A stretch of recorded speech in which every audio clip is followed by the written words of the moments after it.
ప్రాచీన భారతదేశంలోని రెండు ప్రధాన సంస్కృత ఇతిహాసాలలో మహాభారతం ఒకటి, మరొకటి రామాయణం. ఇది కురుక్షేత్ర యుద్ధం మరియు కౌరవ మరియు పాండవ రాకుమారుల విధి యొక్క పురాణ కథనం మహాభారతం వ్యాస ఋషికి ఆపాదించబడింది మరియు దాదాపు 1,00,000 శ్లోకాలను పద్యాలు కలిగి ఉంది.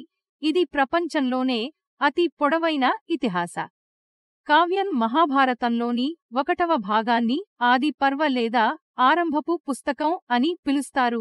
ఇది ప్రధాన కథనానికి వేదికను నిర్దేశిస్తుంది మరియు కీలక పాత్రలను పరిచయం చేస్తుంది.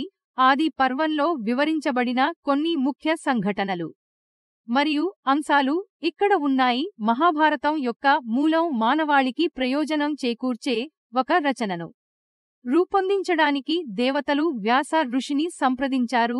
వ్యాసుడు మహాభారతాన్ని గణేశుడికి నిర్దేశిస్తాడు.